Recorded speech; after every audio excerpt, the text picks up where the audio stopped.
An explosion tore through the lobby of First Capital Bank. Glass shattered across the marble floor, and 4 masked men in tactical gear swept in with rifles raised. In the middle of the chaos, a broad-shouldered black man in a grease-stained work jacket sat perfectly still, his eyes calm against the barrel pointed at his chest. Beneath a desk nearby, his small daughter pressed her lips together and made no sound exactly the way he had taught her. A few steps away, a powerful CEO crouched behind a stone column, stunned. 10 minutes earlier, she had quietly slid her chair away from this same man. Now he was everyone's only hope. The morning had started with a promise the way most good mornings, between David Coleman and his daughter did.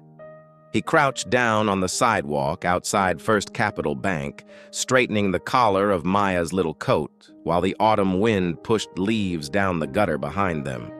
She was 6 small for her age, with 2 careful braids her father had spent 20 minutes on that morning because she insisted they be even. "Okay, listen," he said, holding both her hands in his. His hands were rough, the knuckles darkened with the kind of engine grease that never fully washed out no matter how hard a man scrubbed. "We go in, Daddy signs some papers, and then what?" "Ice cream," Maya said immediately. "Ice cream?" He smiled at her, and something in his weathered face softened all the way through. "I promise. And one more thing." He tapped her nose with one finger. "Today, I don't leave your side, not once. You stay close to me and I stay close to you. Deal, deal. And if things get loud or scary anywhere, we play what? The quiet game," she whispered, already grinning, because she almost always won it. "That's my girl. Quietest one wins." He stood, took her hand, and led her through the glass doors into the cool hush of the bank lobby. What David did not say to her, what he carried, folded in the inside pocket of his jacket like something fragile, was the savings book. 5 years of it?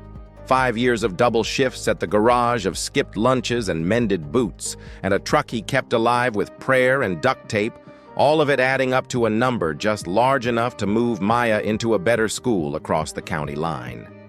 He had walked into that bank to withdraw the down payment on a different kind of life for her.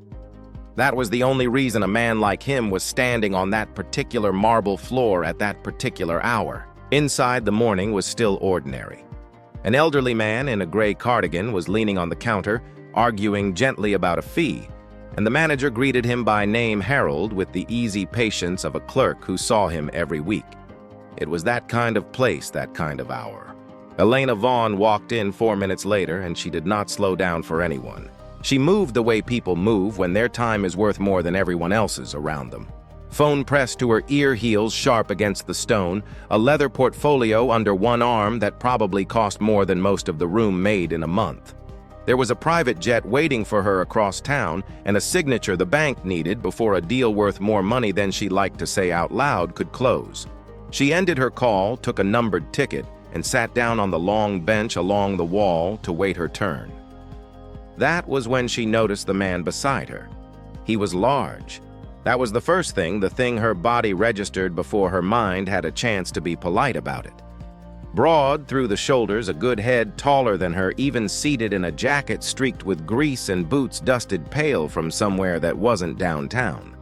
A little girl leaned against his arm, swinging her feet. Elena did not decide to do what she did next. That was the troubling part, the part she would think about for a long time afterward.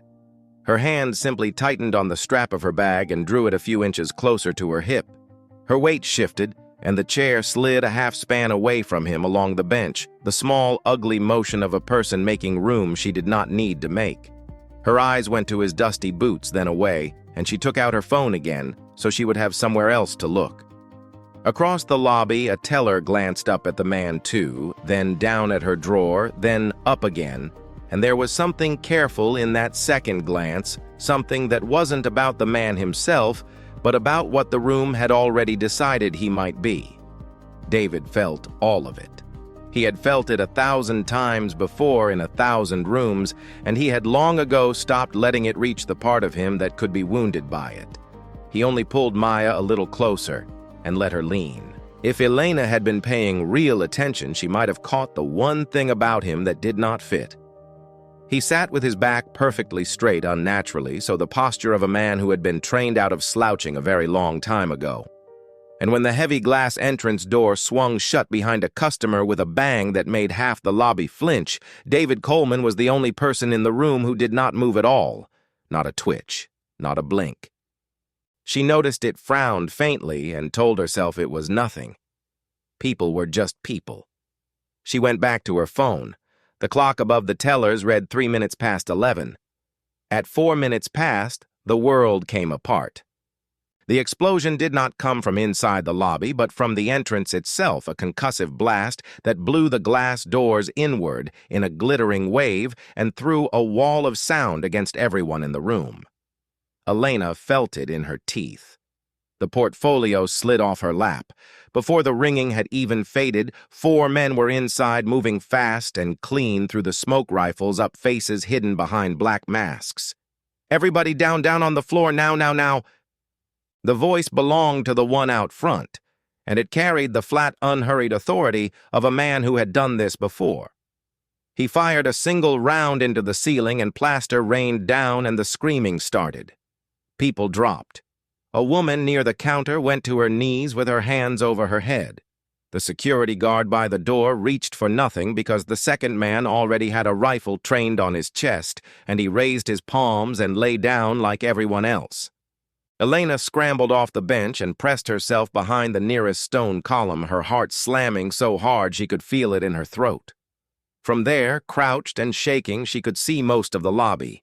She could see the leader pointing, directing, setting a small device on the counter that began to count down from 5 minutes in glowing red. And she could see the man from the bench. He had not screamed. He had not scrambled. David had lowered himself to the floor with a control that looked almost deliberate, one arm sweeping Maya down and under the lip of a heavy desk, in the same motion tucking her into the shadow where the two of them had been sitting. His body was calm. Only his eyes moved, taking in the room in slow, even passes. Under the desk, Maya's small hands had come up over her ears, and her lips were pressed white and tight together. She was crying without a single sound, the tears sliding down and dropping off her chin, but she was playing the game. She was being the quietest one. She was winning.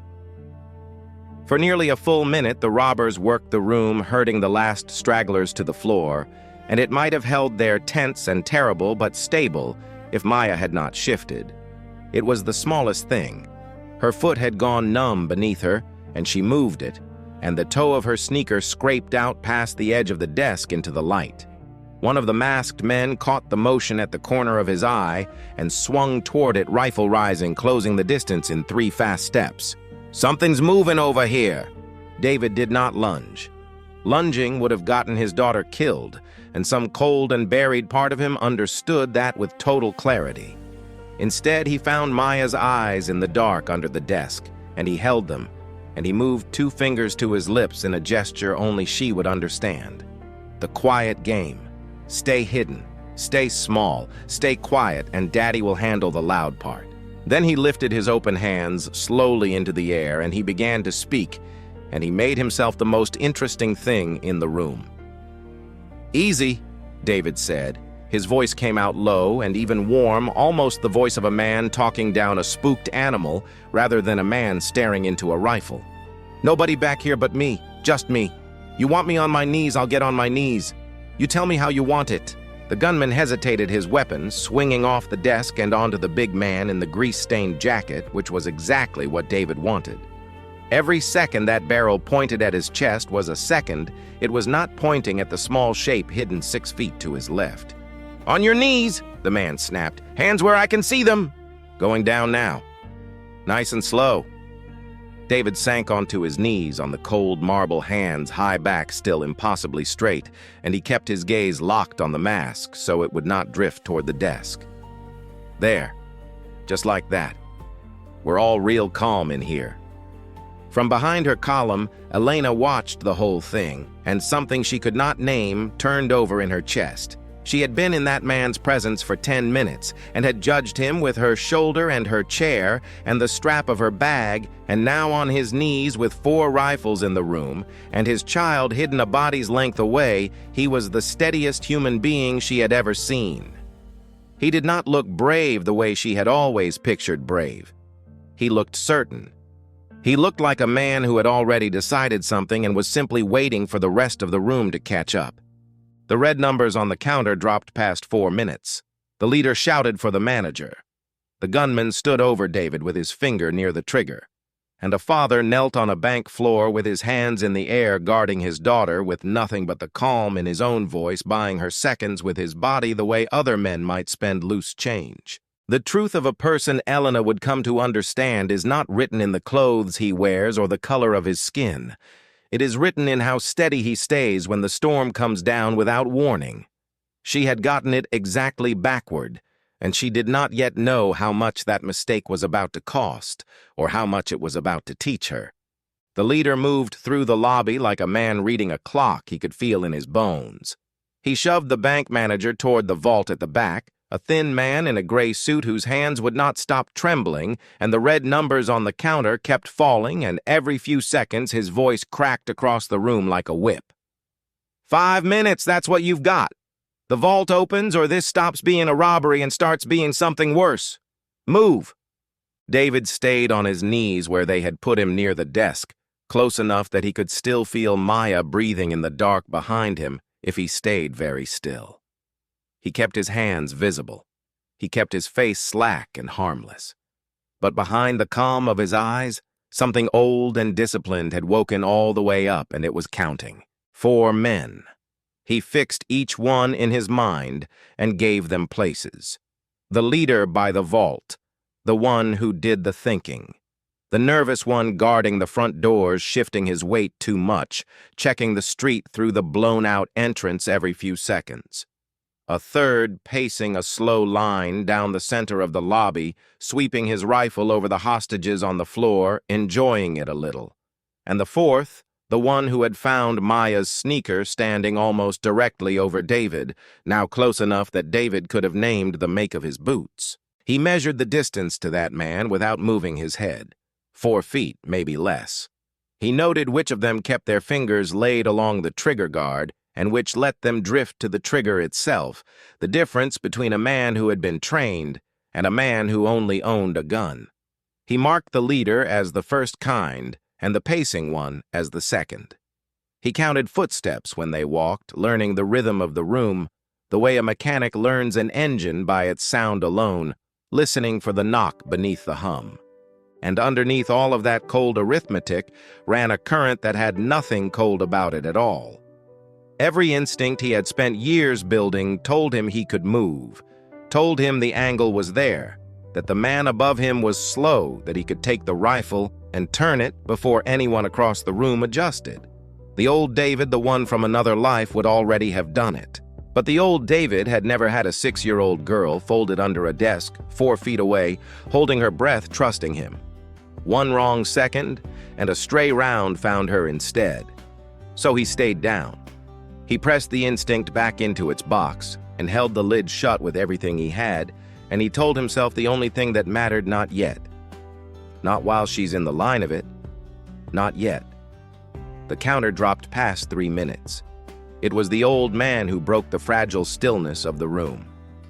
Harold had come in to argue about a fee and had ended up on the floor with everyone else, and now his breath had started to come wrong, a thin, dragging wheeze that climbed higher with every pull, his hand clawing at his own collar, his face shading toward a color no living face should be. Asthma or something like it seizing his chest and refusing to let go. "Please." A woman near him whispered, "He can't breathe, somebody." "Shut up," the pacing gunman barked, wheeling toward the sound. "Nobody moves. He wants to have a heart attack, that's his business. First one of you that stands up gets put down. Understand me?" Harold's wheeze thinned to a whistle. His eyes had gone wide and glassy, fixed on nothing, and his lips were beginning to take on the same blue-gray as his face. Elena, pressed against the cold stone, watched an old man dying 8 feet away from her and felt the full, useless weight of her own power, all that money and leverage and authority, none of which could buy the man a single breath. David turned his head slowly toward the leader by the vault. "He's got an inhaler," David said loud enough to carry his voice still level. "In his coat pocket, most likely. If that man dies on this floor, this isn't a robbery anymore. It's a homicide. Every agency in the state comes down on you, and the number on that counter stops meaning anything at all. You don't want a body. Let me get to him." The room seemed to hold itself still around the words. The leader looked at David for a long moment, weighing him, and there was calculation in it rather than mercy, which was exactly what David had counted on. A dead hostage was a problem. A dead hostage changed the math for everyone in a mask.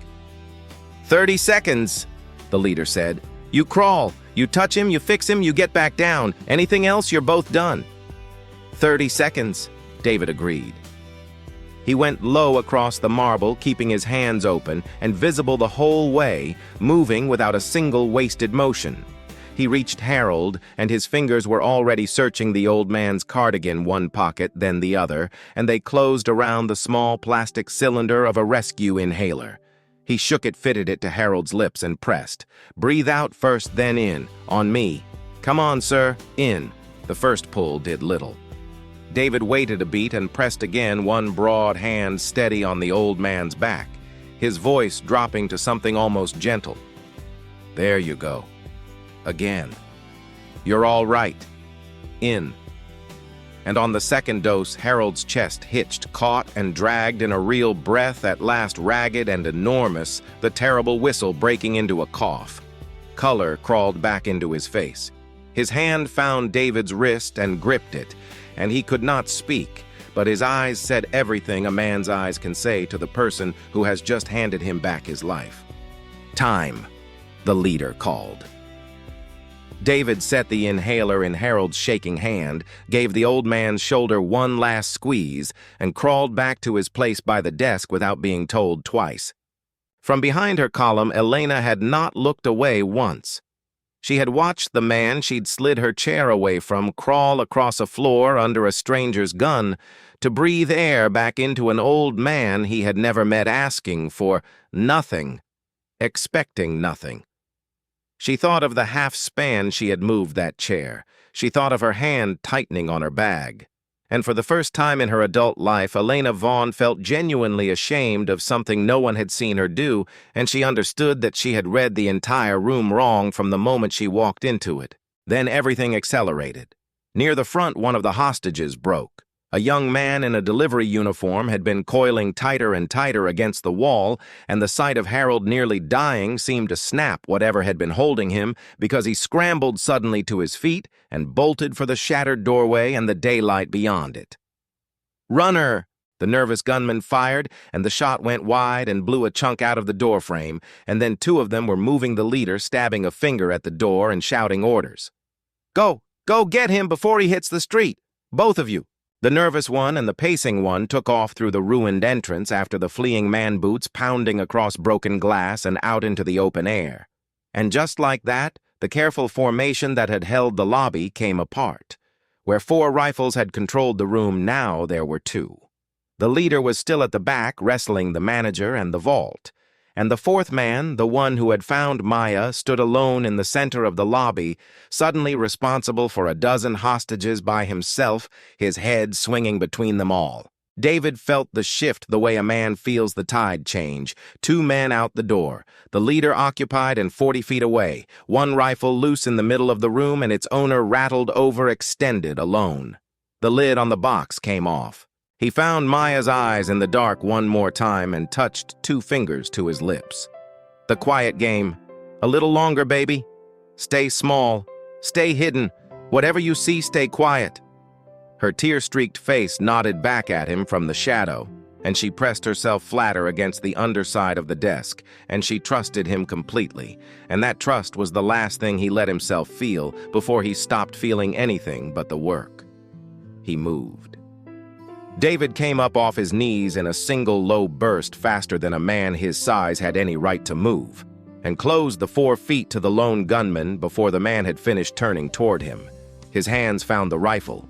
He drove it upward and to the side, twisting, using the length of his body and the man's own surprise against him, and the weapon barked once into the ceiling, and then it was his wrenched clean out of the gunman's grip, the strap snapping. The man stumbled back empty-handed and stunned. For half a second it was working. For half a second David had a rifle in his hands and the geometry of the room bending back toward him, and the whole thing might have ended right there. Then the leader turned around. He had heard the shot, and he came around fast from the vault, and he took in the scene in an instant, the big man standing where a hostage should be kneeling, a rifle in his hands. But the leader did not raise his own weapon at David. He was smarter than that, and worse than that. His eyes went straight to the desk, to the small shape half visible in the shadow beneath it, and his rifle swung down and leveled directly at the place where Maya was hiding. "Drop it!" the leader roared. "Drop it right now, or I put a round through that desk and whatever's under it, you hear me? Drop the gun or I blow the kid's head off." The world stopped for David Coleman. Everything he had built in the last 60 seconds, every advantage, every angle, collapsed into a single unbearable point 6 feet to his left, where his daughter lay in the dark with a rifle aimed at her through half an inch of pressed wood. There was no move. There was no clever thing his old training could do. There was only the barrel and the child, and the impossible weight of the choice. He opened his hands and let the rifle fall. It clattered against the marble absurdly loud, and the sound of it was the sound of David Coleman laying down the only power he had left in the world. He had barely straightened when the gunman he'd just disarmed drove a boot into his chest. The kick landed square and hard, and David went down onto his back across the cold floor, the breath torn out of him, his skull cracking against stone. Blood welled at the corner of his mouth and traced a thin line down his jaw.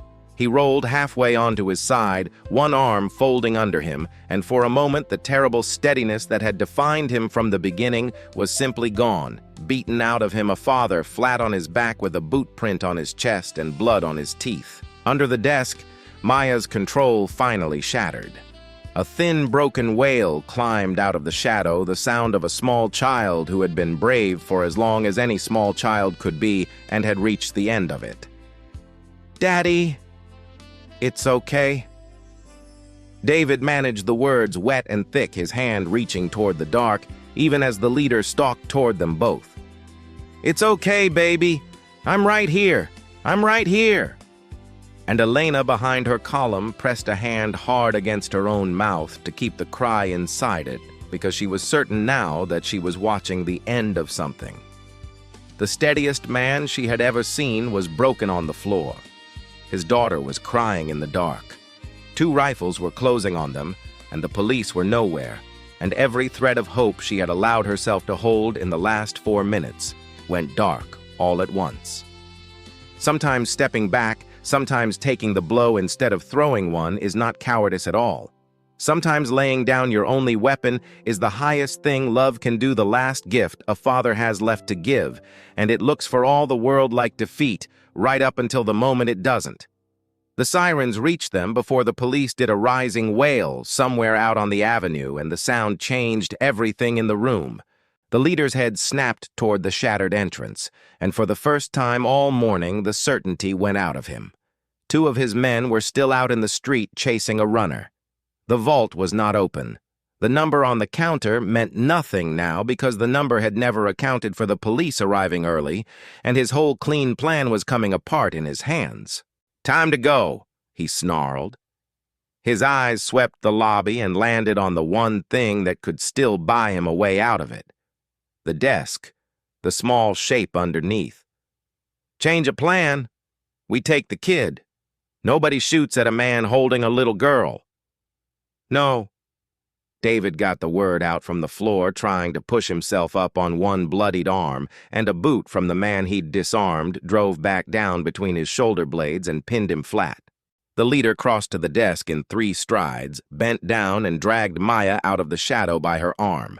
She came out kicking and twisting her braids, swinging that thin wail rising again, 6 years old, and hauled up against a stranger's hip with a rifle in his other hand. "Daddy, Daddy!" And there it was, the whole terrible picture laid out in the middle of a wrecked bank lobby. A little girl's tears sliding down a masked man's sleeve. A father flat on the marble with a boot in his back and blood on his mouth, one hand still stretched toward his child across a distance he could not close.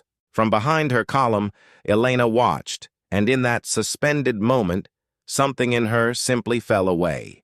She had walked in that morning, measuring people by their coats and their shoes and the color of their skin, sorting the room into those who mattered and those to keep a bag's width away from.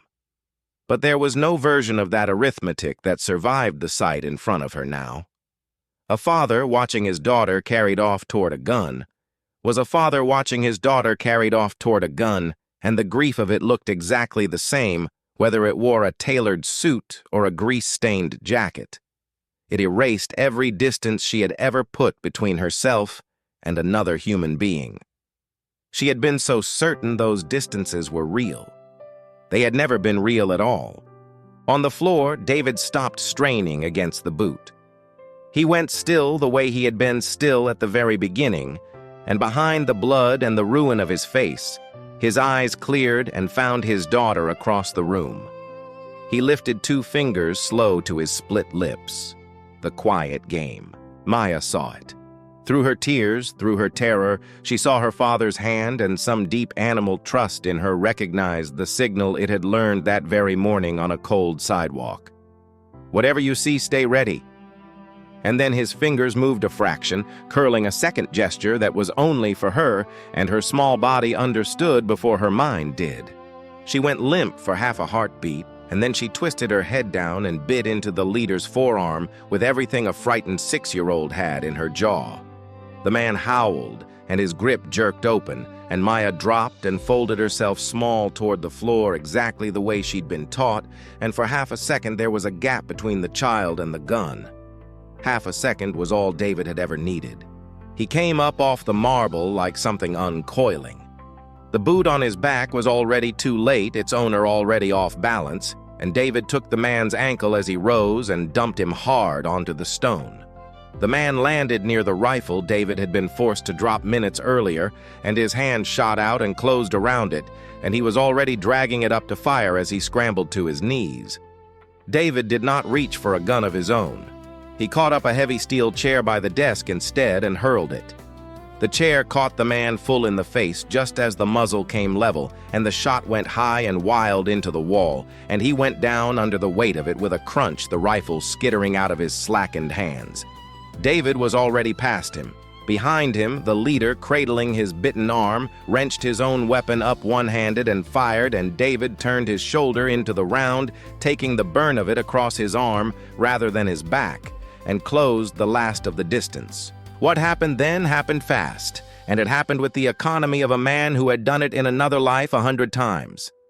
David caught the leader's rifle with one hand and the leader's wrist with the other, and turned them both in a direction wrists are not meant to go. Bone gave. The man screamed, and the weapon came free, and David stripped it, ejected the magazine, and threw the rifle one way and the magazine the other, so that the 2 halves of the thing skidded to opposite corners of the lobby where no scrambling hand could put them back together. And through all of it, one thought had been running under everything else, the thought that had governed him from the first blast to this one. Get her clear, get Maya clear of the line. He did not have to, because Elena Vaughn was already moving.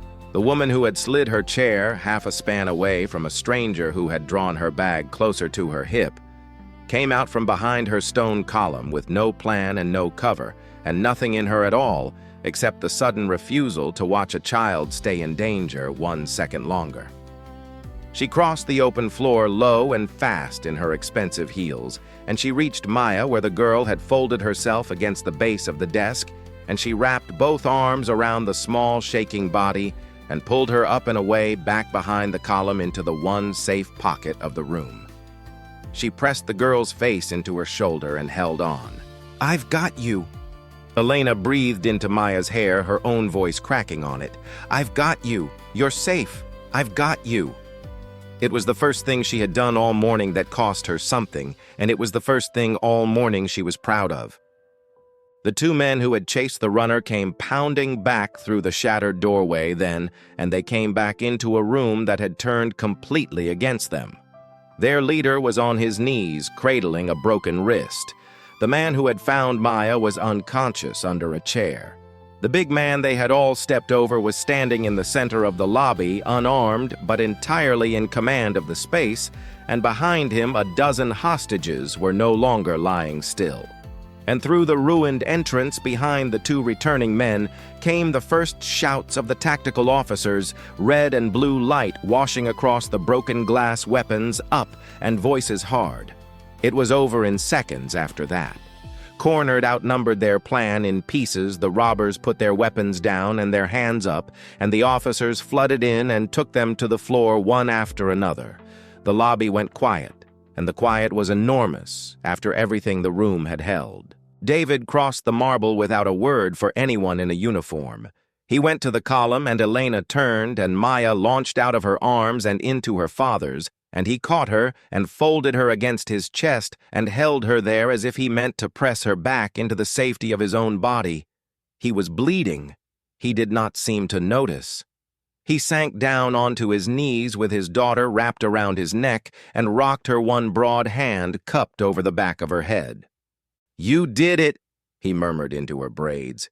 "You won the quiet game. You won it, baby. You were so brave." He drew back just enough to wipe the tears from her cheeks with his thumb, and something broke open in his weathered face, and he smiled at her. "See, I kept my promise. I didn't leave your side. Not once." Maya nodded against him, hiccuping, and buried her face back in his neck. Elena stood over the two of them with her arms wrapped around herself, and she did not trust her own voice for a while. When she finally used it, it came out small. "Who are you?" she asked. "Nobody moves the way you just moved. Nobody stays that calm. Who are you?" David rose slowly with Maya still in his arms, and he looked at her, and there was no pride in it, only a kind of tiredness that went back years. "Somebody I used to be," he said. "A long time ago, I did that kind of thing for a living, special operations. I was good at it." His hand moved on his daughter's back. "And then her mother passed, and it was just the two of us, and I looked at her one day and understood something. My daughter doesn't need a hero. There's 100 men who can be a hero." He held Elena's eyes. "She needs a father. So that's the job I took. I hung the other one up and I never once missed it. Not until today." Elena had built an entire life out of knowing what things were worth. Standing in that wrecked lobby, she understood that she had been wrong about the price of nearly everything.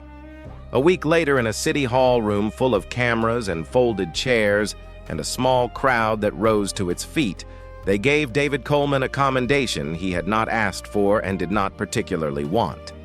He stood at the podium in a borrowed jacket that fit him badly, Maya's hand in his, and he kept his remarks short. "I'm not a hero," he told the room. "I want to be clear about that because my little girl is listening. What happened in that bank wasn't about being brave.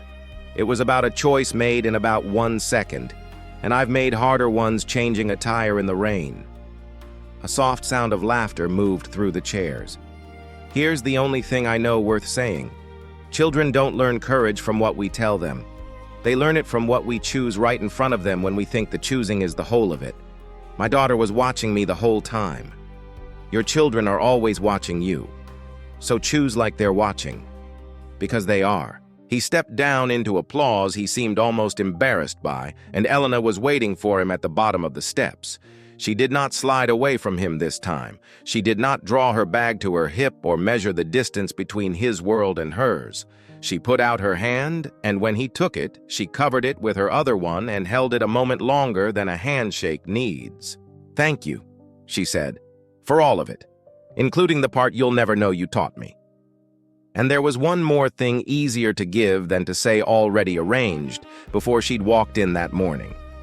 The withdrawal he had come to make, the 5 years folded in his jacket, the down payment on a better school for a little girl across a county line, was going to reach much further now than he had planned. She had seen to that quietly, the way she should have been doing things all along, and she did not intend to tell him it was her. David didn't ask what she meant. He only nodded the way a man nods who has made peace with being misread and no longer needs the correction. And he picked his daughter up and carried her out into the ordinary afternoon, where he had at some point in all of it made good on a much smaller promise and taken her for ice cream. Real respect, Elena had come to understand, never comes from what the world decides about the surface of a person, the coat or the color or the dust on their boots. It comes from what a person keeps choosing to be when it would be so much easier to be less, and from the quiet, unglamorous courage of the people who never once asked to be seen.